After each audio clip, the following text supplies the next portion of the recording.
G'day guys, this should be interesting.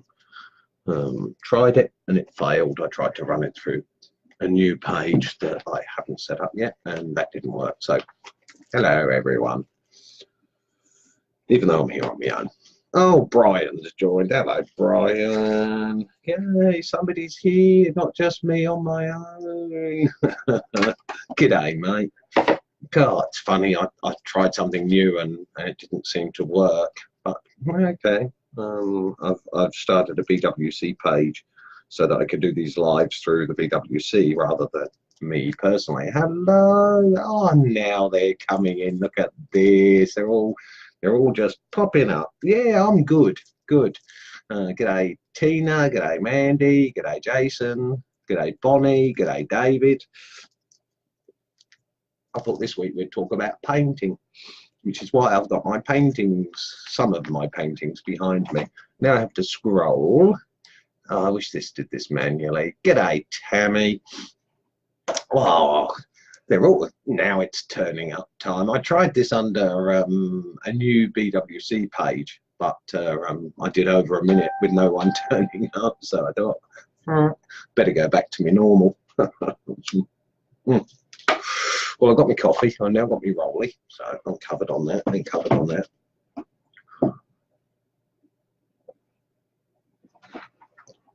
Got my coffee. Now scroll. G'day, Mandy. Okay, so this week talking about painting. It's an interesting subject, as you can see in most of my paintings, most of my carvings. I stay wood. I don't paint very often. I'm not somebody who particularly likes painting much. I did it, as you can see, with him. I did that the year Blaze was born. Did the self-portrait afterwards and a couple of other paintings, and then decided when you paint, yeah, sorry about that if I confused anyone. And 901, I was freaking out, really sorry about that. I tried something different and it failed, so I came back to the norm. And although I am going under Brave Art Studios, that's because I lost my name. I hate it. I hate being Colin Pilgrim. People put Co up and it doesn't like, hey, this is the dude. And not admin. Oh well, anyway. Okay, so I've stuck painting behind me just so that I can show you that when I say about painting, I've done a bit, and I know acrylics pretty well. Oils and things I never got to. It took too long to dry. I liked being able to dry it with a hairdryer. I did a lot of airbrush work, which is how I gained some of the styles on this. I guess I'll move this one out of the way in a sec. But yeah, so to paint, do we paint our carvings? That's a really good question. No, I wasn't on my page. I did BWC in beginners woodcarvers, but I don't know if it worked.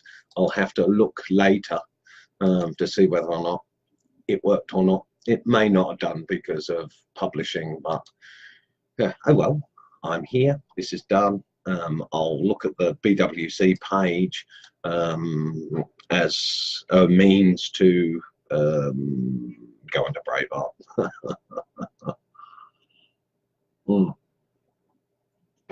Actually use the BWC as BWC. Okay, so this is really just me saying I've got some qualifications with painting. Oops, he smashes it badly with his foot. Now I've got a couple of other paintings in the background. As you can see, this was just me playing. I never did anything with this painting. It was just on a piece of masonite, hardboard. So yeah, I've done a bit of painting now with acrylics and stuff. What we find is we have to, g'day Rob, g'day Carl. Yeah, one of the things about painting is whether or not you seal your carving before, whether or not you use poly. Danish oil or one of those to actually seal your wood. If you do, the grain won't show through. It's seems to be pretty simple. If you coat it with varnish or a coating of some description that seals your wood, then whatever grain is underneath will be hidden by the paint. Now, if you wish the grain to show through, then don't poly it or don't Danish oil. And if you use washes, then the colour will be very pastel-y. G'day, Sharon. You build up in layers. Most of the acrylic is see-through. It's opaque, and you do get to see underpainting, if you like. So if you want the grain to show through and affect your watered down acrylic paints, watercolors, as you can see, I'm not short of a few paints, not that I use them these days. And of course, that painting is of my kids. I did one of my ex-wife, one of myself, and one of the kids when they were that young. Now, of course, they're 26. Yep, 26 and 24, so they've grown up a bit. You've met Blaze. Zen is sometimes kicking around. That's my other child. G'day, Ned. So yeah, painting, trying to get facial features and things. Now, this one I painted, but then I also built this one up bit by bit. Instead of carving back from this one, I actually built it and then carved back. I've still got the hair to do, and as you can see, it's sort of, I got there and stopped. I was going to make that into a full body, but I changed scales and started working on with knives and stuff. I guess we'd need to finish a carving before we need to paint it. Good one, Tina.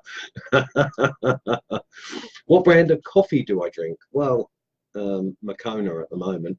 I used to be Nescafe, but yeah, it's cheap instant coffee. Well, it's not cheap, but it's instant coffee rather than the beans and things. I don't have the grinder, and I do like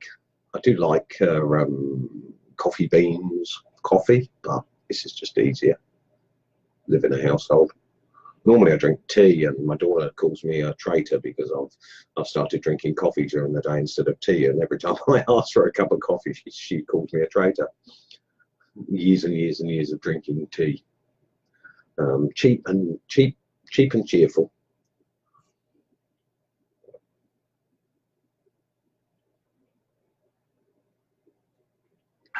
What coffee do I drink? Well, oftentimes I ignore the coffee. It sits there and gets cold. Yeah, so painting.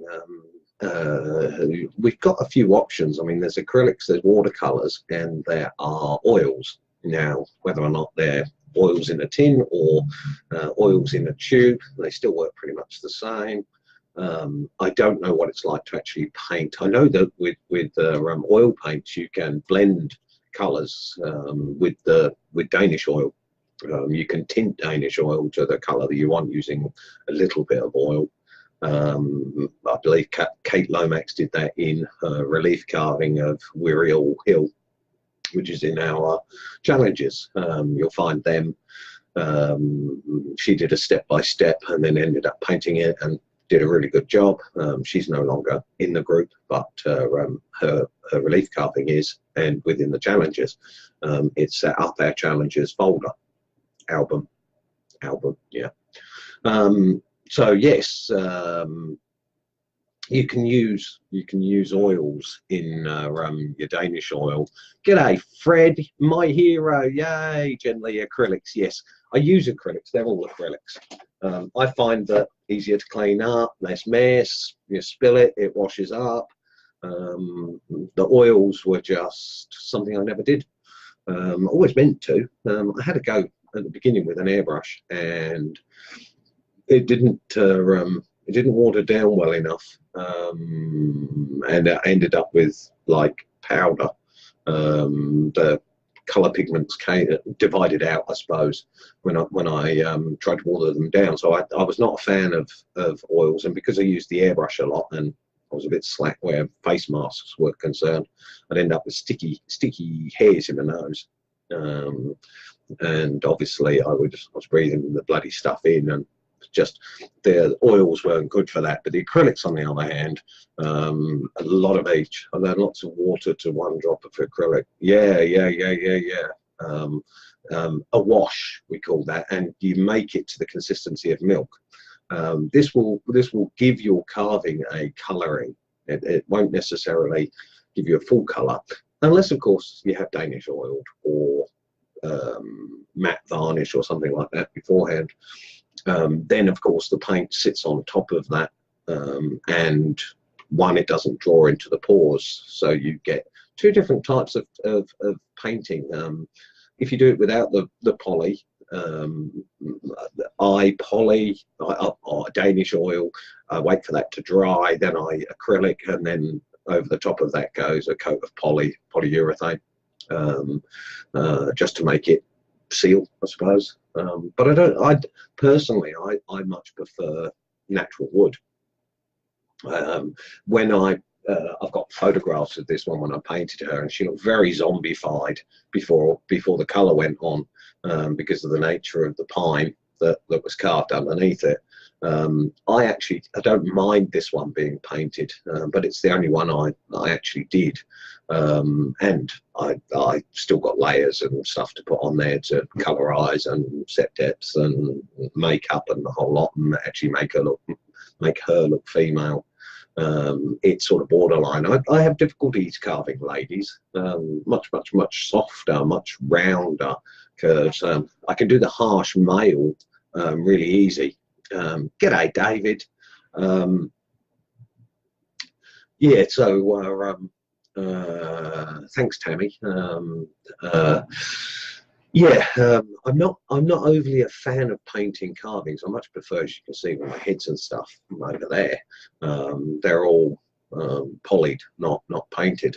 I think if I'm gonna carve something out of wood, I want the wood to show that it is wood, rather than I could quite easily do it in clay, latex it or silicone it, and then spit out copy after copy after copy in plaster. And yes, paint those, but I don't know, when it comes to the actual painting of carvings, I find myself reluctant to paint. There are some that I do, using basswood. Basswood doesn't have much grain showing, so I understand the painting of basswood. If you're going to do a sand turn, like, yeah, paint it up. Personally, it is a personal like, it's personal opinion. I tend to prefer using stains rather than paints, because they're intense, whereas the paints tend to be more pastel-y. Oftentimes, by sealing, fuzzies and that sort of thing become bonded with the carving, and you don't see them as much. But then when you put paint on, you see any mistake that you've made. It's highlighted by the use of paint.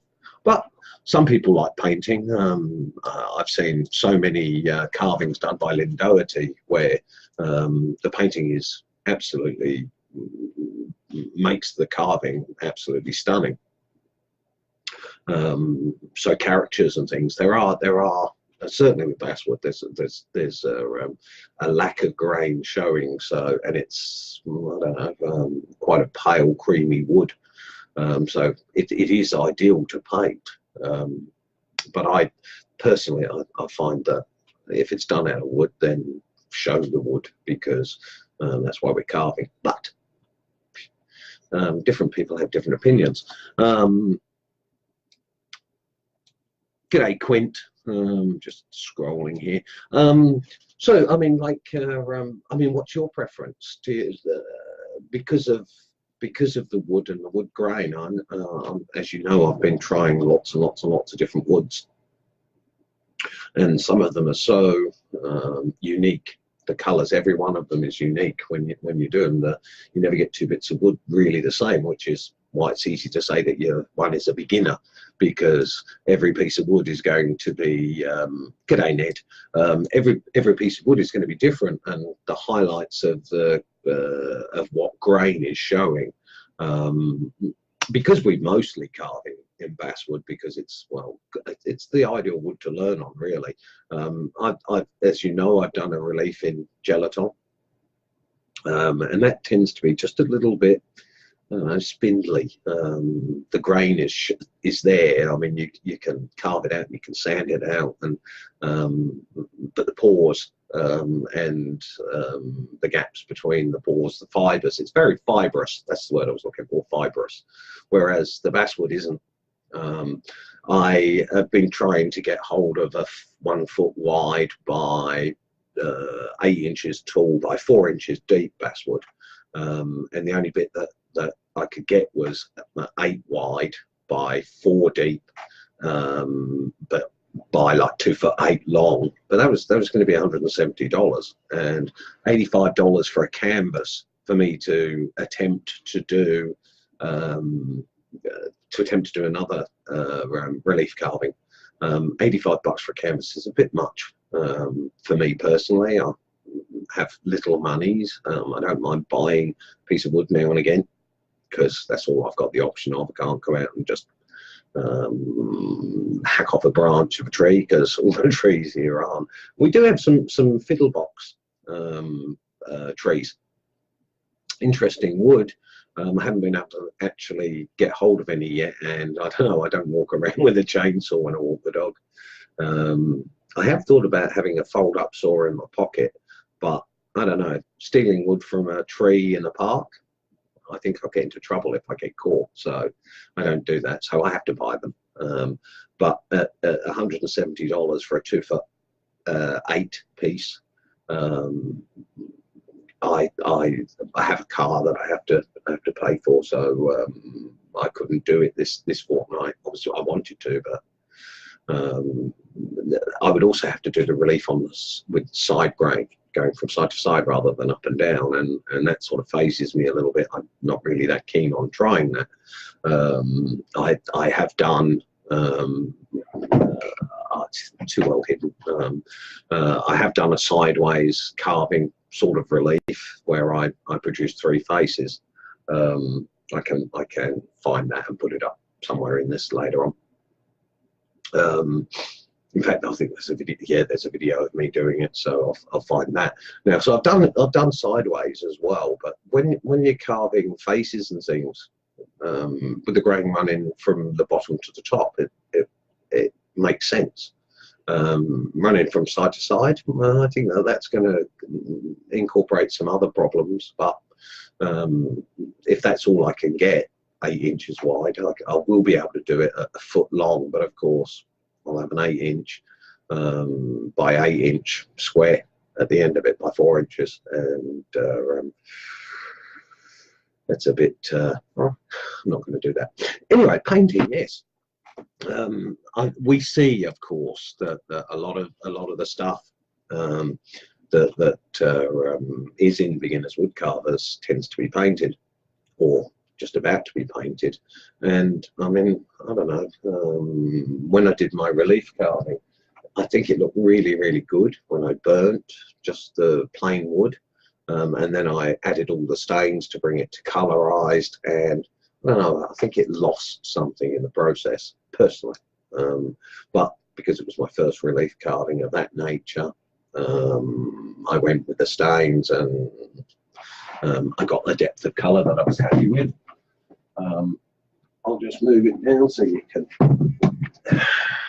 as you can see, I mean, it's like the stains are very, very deep in colour.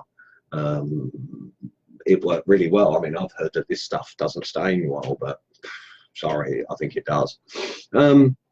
So yes, stains as opposed to, hello Brett, stains as opposed to paints. Well, the stain is going to be drawn into the wood a lot further. It's a lot thinner. It runs like, I don't know if you've ever siphoned petrol, but when you get petrol in your mouth, yuck. You can feel it run down your teeth into your gums because it's thinner than water, if you like. Well, the same thing happens with when you use stains on your fibres. Of course, it draws it in. Sometimes some stains don't like Danish oil. If you put Danish oil on the top of a stain, it takes ages for it to absorb. But different horses for different courses, really. I mean, using stains instead of paints. I've got an array of. I was fortunate to be able to get some blue. I've got some golden teak. I've got some black. I've got some mahogany. I've got some cedar. I've got some golden oak and one or two others. But I mean, these tins are quite expensive. I don't know. They're $20 plus. But they do last. They go a long, long, long way. I prefer stains. In truth, I much prefer stains to paint. But then that's because of the intensity of colour. You've got things like chroma and hue and tone, and there's so many different ways to explain the depth of the paint. When we paint up our carvings. Obviously, like I said, Santas. Some people do really, really, really good. I think it may come down to a certain degree as to how well the piece is carved. I've seen Santas that have had no paint on them that have been done in basswood, and they're just brilliant. Leave it alone. But there again, I've seen Santas that have been painted up, and once they've got their coat of red and white and a little bit of antiquing, which usually is done with raw umber, and there's a very, very, very light wash. It's like half the amount that you would use in a normal wash. You put it on and you wipe it off with a cloth, and it tends to find all the grooves. When you wipe it off, it doesn't wipe it off from inside the grooves. So this is one way that we antique something, making it look older. Ever used a wax finish like Rub and Buff? No, I haven't. I've seen that some people use a mini wax product that is a brown. Kristen Chamberlain Backman has used quite often. One that she got from, I think, from Michaels, and that is a wax rub-on type stain or finish. And that antiques things, that makes things look much older as well. So there are a few products. I mean, my ability to get hold of some of them, if I was able to walk around with my phone and do a live in my local hardware store, you would go, oh my God, where's the range? It's a huge store. They carry lots and lots and lots of product. But when it comes to wood finishing, it's a dying art, what we do. Brad Trainer said it one day that it's groups like ours that are keeping the carving traditions carry on. My grandparents didn't sit down and carve. My parents didn't sit and carve. I wish they had it done. I wish I'd have started this when I was a kid, because it takes a while to learn learn what you need to do to be able to carve, and to the confidence to be able to know that you can pick up a piece of wood and a knife or tools and end up again, it's something, dry brushing. There's wet painting and dry brushing, where you will get a slightly it is a good way to, I don't know, dirty up. One of the things with paint is it tends to make the thing look too clean, which is why we generally go to an antiquing process. That's why we use the dark umber, burnt umber. That's the word that I'm looking for, burnt umber, as a wash, and then wipe it off. And I haven't done that to this, and you can tell if I'll have a go at that. I'll antique the face a little bit, and you'll see what I mean, of how it finds all the grooves, and the not having eyebrows doesn't help. It tends to make that one look a bit weird. You're going to start your grandson on soap carving. Brilliant, brilliant, brilliant idea. You've got waxes. Clay is also good. Plasticine, Play-Doh. Get them understanding the concept of 3D. Thinking in 3D is really, really, really hard. It takes quite a lot of practice to learn how to envisage something three-dimensional. But yes, painting them, it's a hard choice. Oftentimes I've heard carvers say they carved something and they thought it was really, really good, and then when they painted it, they were not happy with it, covering up all of the work that's prior to that. It's all in the prep, isn't it? It's all in the preparation. Ooh, don't let this get cold. It's funny, the less coffee you've got, the quicker it cools.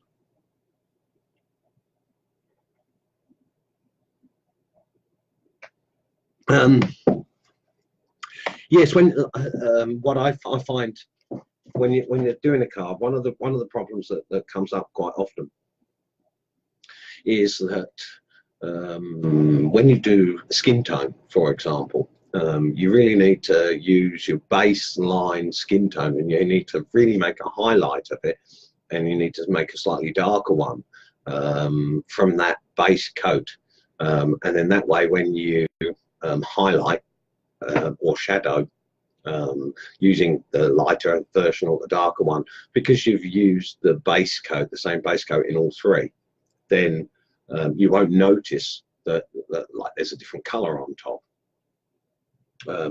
It's modified slightly. Shadows. I was having a little chat with Brett a bit earlier, and we were talking about the use of black and white. No worries, Jason. I'll see you next time. Yes, we were talking about the use of black and white. Now, when I was learning to paint self-taught, what I discovered was that really white and black are there to tint your colors down. Black is the absence of light, of course, and white is light. So using it for highlighting the eyes and things like that. If you use white for teeth, then they don't look right, because teeth are more of an ivory creamy color rather than white. Yes, we see it on television that all of the actors are now having super white smiles, and it makes me very self-conscious of the fact that I smoke, so mine are stained. Brushing just doesn't remove the stains, because constantly smoking, bad thing to do, but that happens. Yes, so painting, making your facial features and skin tones. It really is funny when you look at there's a meme that goes around, or a little writing that says that a coloured person, somebody, we call them coloured people, when somebody is black, brown, when they are when they have a high melanin content in their skin, they're fairly standard colours. Whereas we pink people, born pink, we're white. When we're unwell, we go grey or green. In gaining those colours, small tints within skin tones. Excuse me for scratching the inside of my ear while I'm doing a live. It was itchy. Yeah, so when doing skin tones, having slightly different. With my relief, I could cheat. I could carve the head down because it's a little bit big, a little bit wide, because I've still got for the carving side of things. But I could cheat, and I could paint that face and make it look 3D just with paint. I don't need to carve it, but of course from the side or any other angle, it won't look right. But you can hide a lot of problems with a carve by choosing to paint it, covering it with paint. Rubber banana peel on your teeth. I've not heard of that. I just put the banana there and at least it's yellow. Bananas are really good in a lot of ways. Potassium, K, vitamin K, I think it is. Yeah, potassium. Bananas are good. I understand that they're not bad for diabetics either. something completely out there. Now, finishes, Danish oils, Scandinavian oils, boiled linseed, non-boiled linseed oil, walnut oils, mineral oils. We've got so many variants that I can't get. As I said, in my hardware store, I couldn't buy Danish oil. I had to buy Scandinavian oil, which is close enough. Same diff. Being able to access these things, getting hold of them, the mini waxes and stuff. I mean, you've got a brand that you use that do Rust-Oleum and the waxes to do. I can't. I think it is mini wax. I think it's part of the name. I just can't access them if I don't know if I can get them online and sent to me, but it ends up being the postage. I found out something which slightly off topic from the painting side of things. I did my rough out, my Helvey bladed rough out knife, and I got a real surprise. I was stropping and looking at the blade. That blade really needs me to go over it with like 2,000 or 3,000 grit, wet and dry, because there's a slight burr. It's not as good as I anticipated. There are rough bits on the blade, so that was a surprise. Buying a decent blade, paying $20 odd for a blade, well, ended up, because shipping costs a lot more than that, that I've got to sharpen it properly. That was a surprise from the quality of Helvey, but okay, that's just something. I stuck a magnet in the side of it so that I can knock over things as I'm working. Working on skeleton. That's my current carving. I'm messing around with that. I've got to do the legs and the pants, but that's coming on. Peel a banana and throw away the bone. There's nothing left. Fred, you're a funny bugger, you are. Yes, okay, so Tina's going to start her grandson on soap carving. Brilliant, brilliant, brilliant idea. Wax is the other one that you can use. No phone is dying yet. Rubber banana peel, rubber banana peel. Okay, any questions about painting? Have you guys got any questions? I guess that people will watch this later, and at about 32 minutes, questions will pop up later on. So if you have any questions about painting, by all means ask, and if I can help you with it, I will. I self-taught, so there's a lot of stuff that I don't know, but there's a lot of stuff that I did learn. Don't mix warm colours and cool colours. You end up with muddy colours. Not a very good idea. So stick cool colours with cool colours, but cool colours are going to be more see-through than the warm colours. That tends to be the case. They generally sell the acrylics in a cool range or a warm range. I've got many of all of them. A lot of these are actually useless now because I've had them so long that the pigments have separated from the fluids. But that's a lifetime's collection of acrylic paints. And I haven't done any big paintings. I stopped painting and decided I wanted to do 3D. All my paintings were starting to get to the point where I was trying to get a 3D view. So I was doing perspective and depth into the paintings, and I succeeded in that, but I also locked myself into scale. If a window is 20 feet behind you, it's a set size. If the same pane of glass is 40 feet away, it's half the size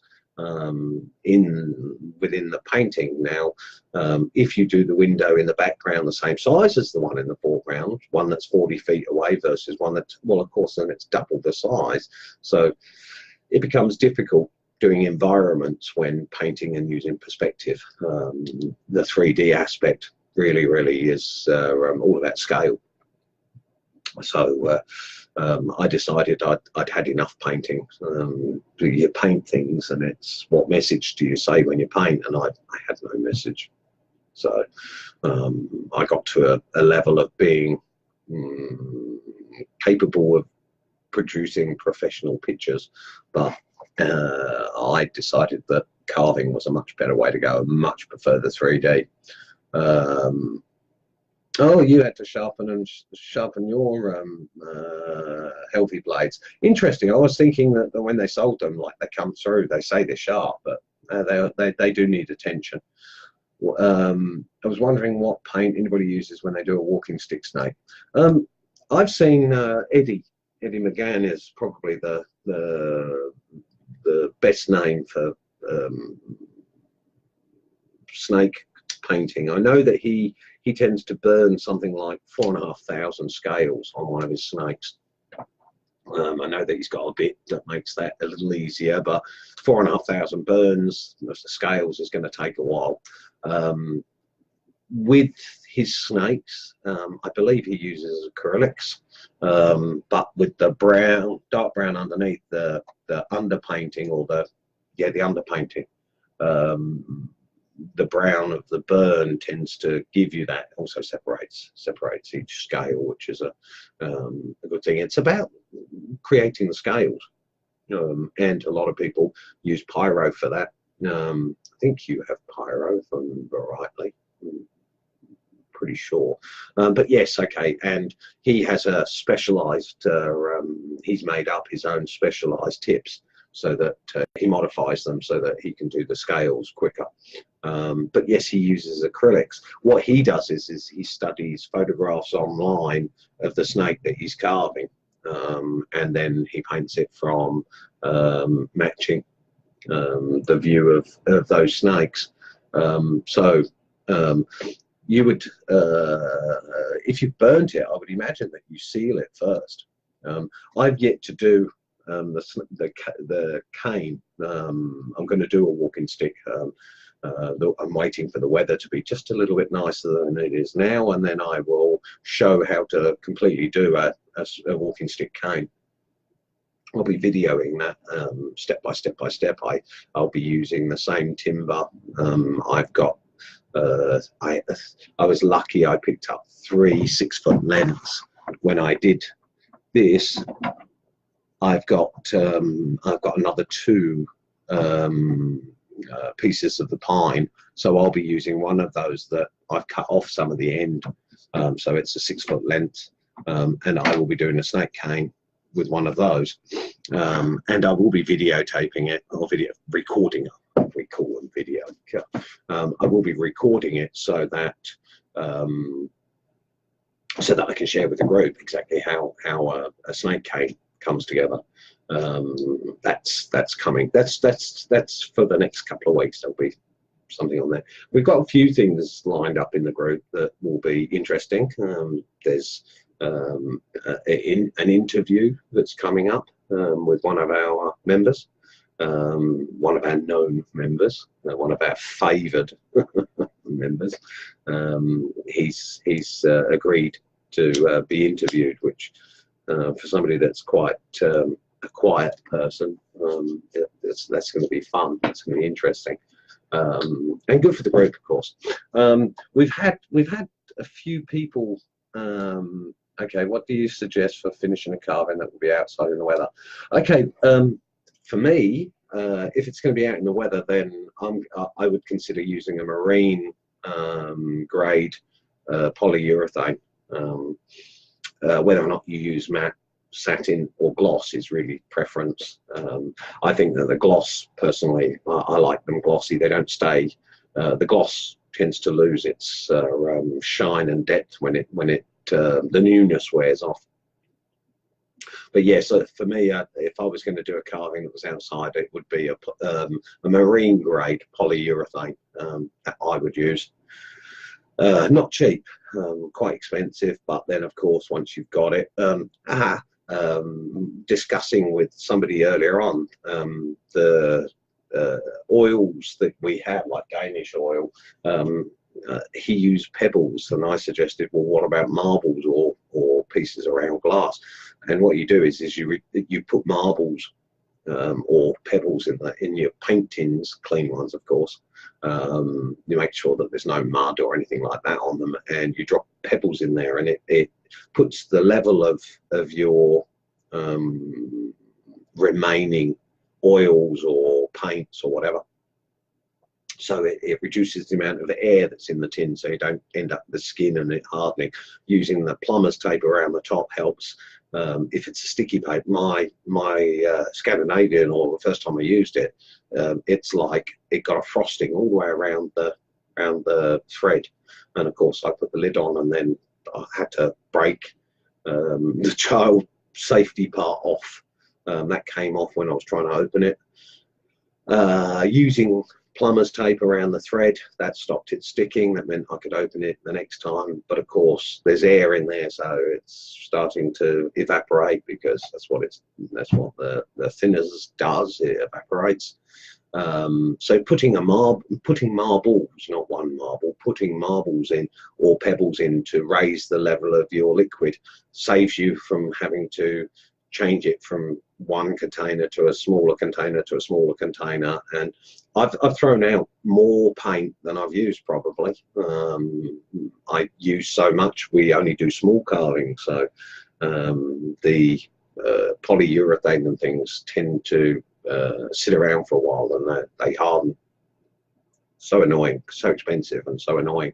So that's a good tip, using pebbles or marbles to keep your levels up. G'day David, glad to see you are back. You are back. Carving in your workshop, really good. Thank you. Didn't think of marine grade. Okay, cool.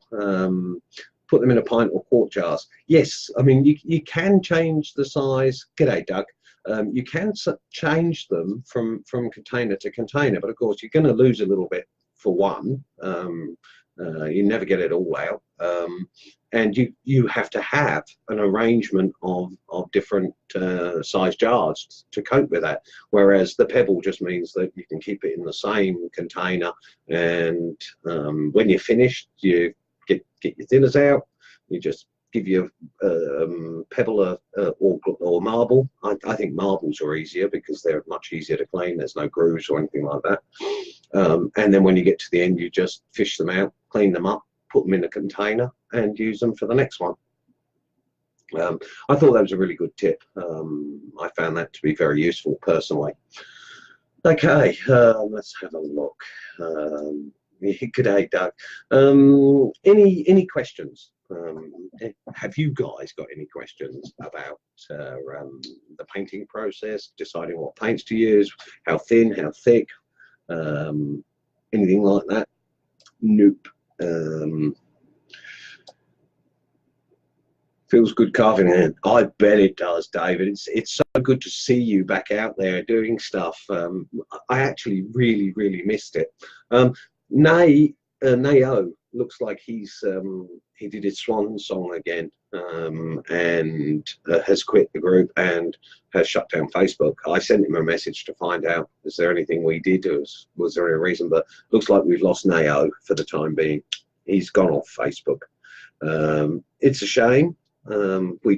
Because it's a beginners group, we often end up with people coming in learning what they need to learn, the confidence that they can carve, because that's really all you need to learn, is that believe in yourself that you can do it and you will do it. Maybe not the first time, maybe it'll take practice, always takes practice, but you get there in the end. Carving start to mass up, you start to gain some skills. It's about confidence. That's really all. Believe in yourself that you can do it, and you can eventually. The quality is what improves with the more practice you have, and the more you push yourself, the more the quality comes through when you're carving.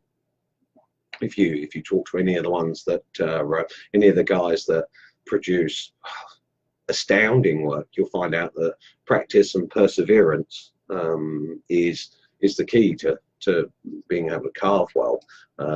In the group, we're lucky. Oh, thanks, Bonnie. This week was really hard. I I often sit up here and I go, oh my God, what am I going to talk about this week? Okay, well, let's talk about paints.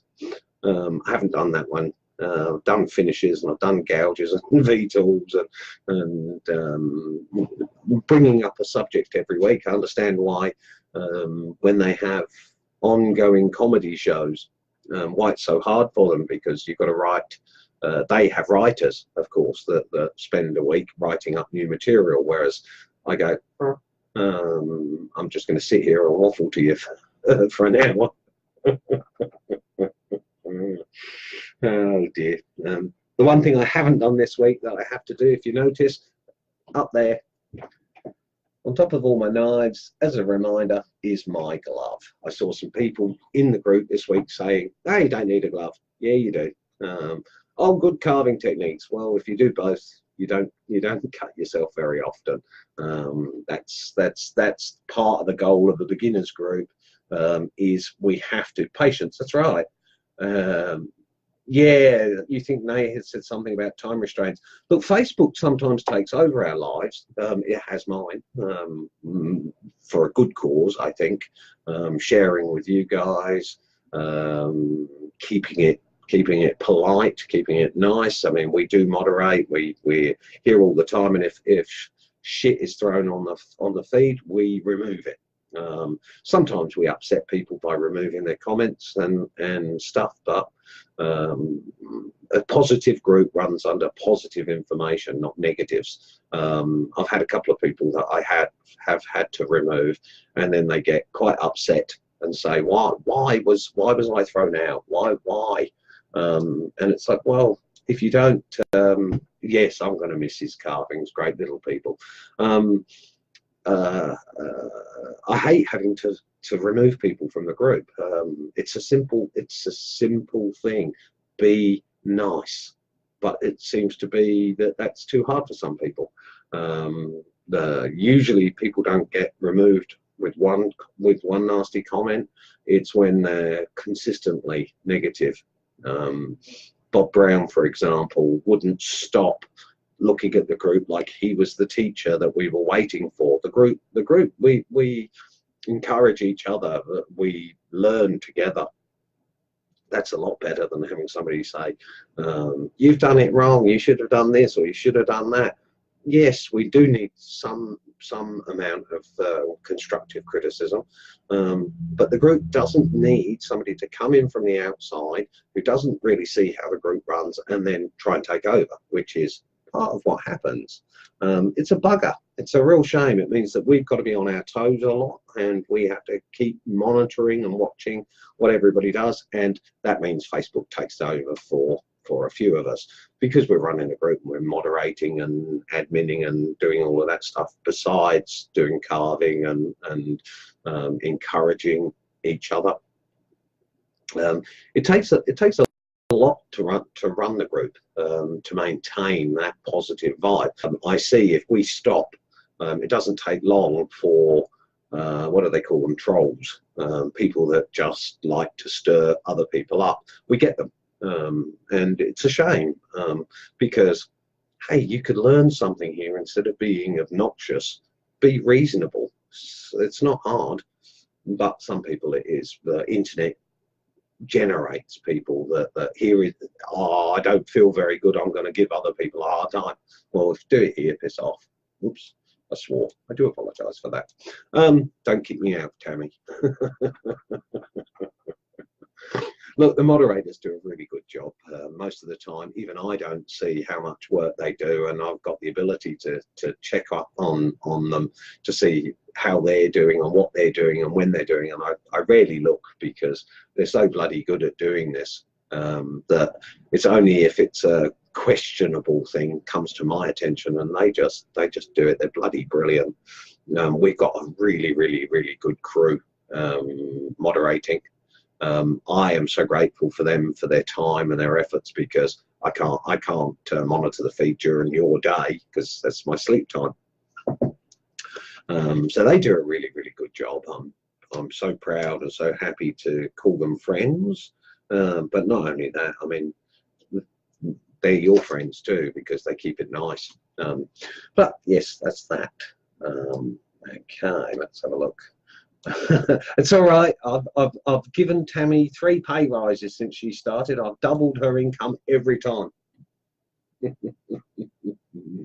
The fact that they do it as volunteers and they do it for free, it's a little different for me because running the group, promoting the group, doing all that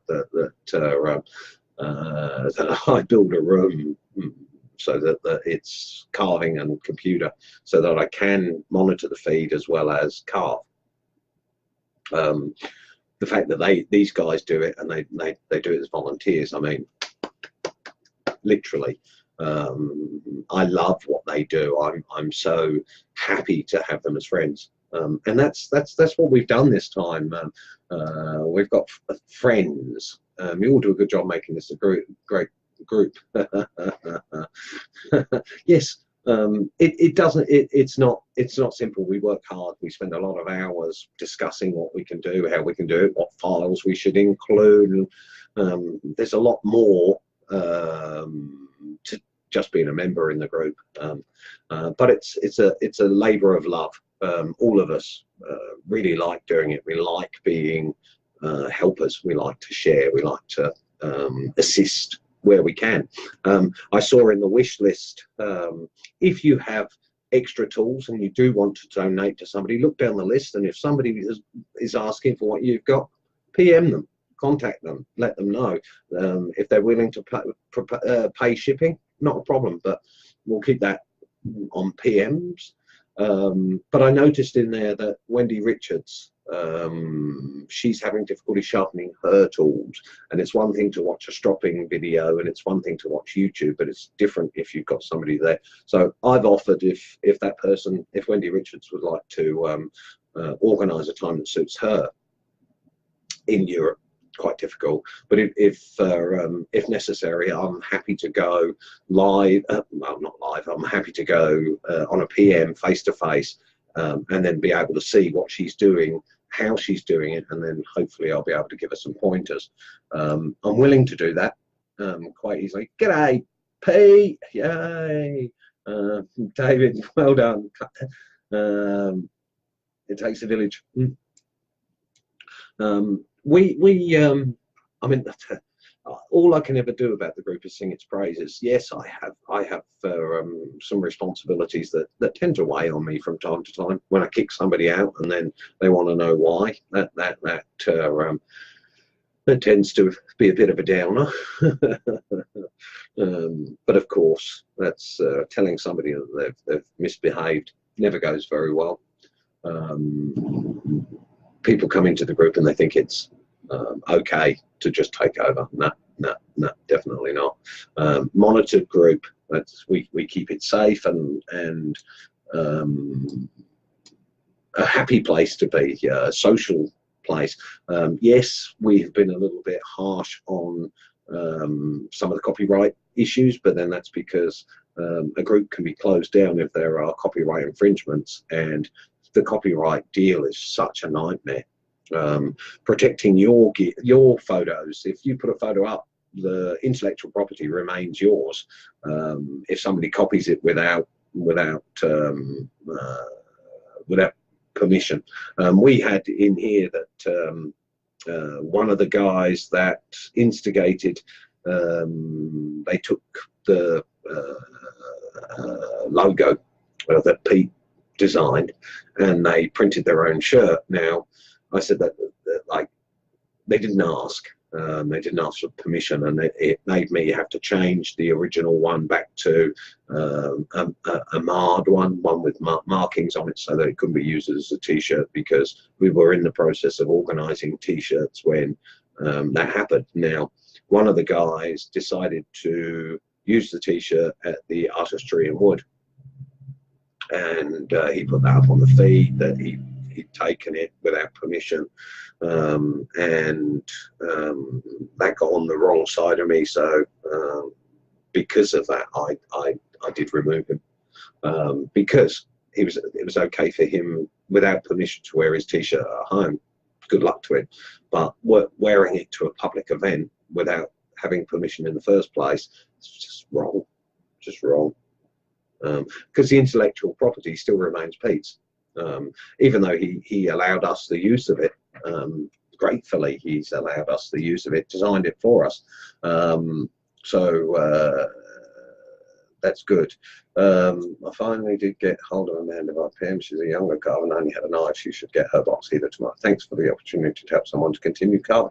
Sharon, thank you from my heart. Thank you so much for helping somebody that needed equipment. The wish list is it's quite a long list of people saying what they need, and some of them it's like, well, yeah, okay, but I do know, like, I'm personally starting to amass more knives than I need.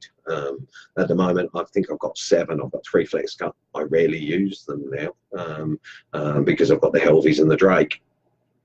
The quality of the steel of the knives I'm using has increased, so that means that I do have a couple of spares that at some point I will look through the list and find somebody that wants a detailing knife, and I'll get in touch with them, and I'll send off my flex cut detailing knife and perhaps the cutting knife. Slowly I want to build some more tools, so when I build them, if they work adequately, then yeah, I can see me being helpful to people that don't have, because I know how hard it was for me to get them in the first place. Now, I'm not going to give any of my files away, because at $50 a tool, I don't buy spares, but because I want to try a few different makers of them so that I get different qualities, I probably will have spares eventually. That happens. So the wish list is really good, so that those that have the opportunity to pass on to those that don't have. A lot of times people just don't have access. Here, me personally, I have access to FlexCut and files. It's only because of being in the group, talking to you guys, seeing what you use, being introduced to quality knives that I knew nothing about, because they're just not accessible here. Having Drake drop their shipping prices, brilliant move. Well done, Drake. It's a shame Helvey couldn't follow suit. To get my Helvey blades, I had to get a friend to buy them and then send them to me, and it ended up being $3 internal shipping and then $14.25 to send me the blades, whereas Helvey wanted $32. Why? Just is it a profit by going that way, or I know how Drake do it. They pay for a what's the name of the company? They pay $16 fee for the month, and that reduces the costs of what they ship on. So Helvey, if you don't know how to, get in touch with Drake, ask them how they do their shipping, and you'll be able to follow suit, and I'm pretty sure you'll sell more knives. The quality of your knives are very good. The steel is very good. G'day, Terry, all the way from Aruba. Aruba. Yeah, so that's something that Helvey may consider. I hope they do, because more sales globally. $32 is just too much, especially when you're buying a $30 blade and it's going to cost you more money to ship it than it does for the blade. Would you pay double the price for a blade? It's unfair. That's my take on that. Beavercraft are still floating around. Adequate tools for new people, relatively reasonably priced. Good thing to do. They have a competition running at the moment, which has got 11 days left, for some really stabilized, coloured maple burl handles to some of their knives. So that's a nice set in a walnut box, but you have to go to Woodworking Maniacs and put your photo in there, and then it's the amount of likes, and then some judges will choose from the most likes. So that's a competition that's running in an alternative group to ours. That's Woodworking Maniacs. Get your Halloween carving in there, and you stand a good chance of winning a personalised set, because they'll put whatever you want written on the top of the box. It's a walnut box. Beautiful, nice set, nice action. It's to start their group. Their group is small in numbers currently, but the fact that they give away so much, it will grow very quick. Now, I noticed that we're coming up on the hour mark. Has anybody got any questions or anything that they want to say as we're timed down? We're on the hour now, so we're into overtime. Any questions, guys? Any at all? No? Good. Okay, I'll see you next week. Oh, I'm glad I cracked myself up. Do you know this rollie has lasted me the whole hour, and I've still got some left. Well, guys, safe and happy carvings for this week. I hope that you have an absolutely wonderful week. I do realise with fall, autumn happening, that it's a busy time. You're locking things down, getting things ready for the winter. We've got a lot of rural people that are part of the group. Seems like city people don't carve as much as rural people do. Interesting. Oh, we got a new comment. Let's just scroll. Hugs and loves all from Brett. He loves everybody. He'll hug anyone. Texas Santa. If anybody wants to carve a Santa, have a look at Brett, because he's the perfect example of what Santa looks like. I know David Headley is another one that does. Oh, g'day, Chris. And yes, everyone have a really good week. I'm going to do that while I have the opportunity to. Yeah. Hugs and loves to all. I will see you next week. If you have anything that you wish to discuss, put it up on the feed that you'd like Friday Night Live to incorporate a segment, because having done so many subjects with the lives, repeating subjects, yes, I'll do that, but little bit by little bit by little bit, but more requests as to what you like to hear about, what you need to know. If there's anything that you need, by all means, pop it up on the feed. Somebody will come up with an answer. Might be me, might be another one of the moderators, or it might just be a member of the group. We do help each other, encourage others to carve. Keep those carvings coming. Keep putting your pictures up on the feed. If you are really busy because of fall, autumn, that's cool. We will see you when things slow down a little bit. Your weather is going to change. You're going to be locked inside because it's going to be bloody cold, and there'll be snow and ice and storms and all the rest of the stuff that you guys have got to look forward for winter. And I'll be here sweating I'll be warm. So safe and happy carvings to you all. Remember to use your glove. That way you don't, no injuries this week. Minimal injuries, please. It's so easy to slip with a knife. Accidents happen unplanned, so be careful of them, be wary. Have an absolutely wonderful carving weekend. I love you guys. You have a good week. See ya. I'll see you on the feed. Now all I've got to do is push that button, and then bye. I'll see you straight up.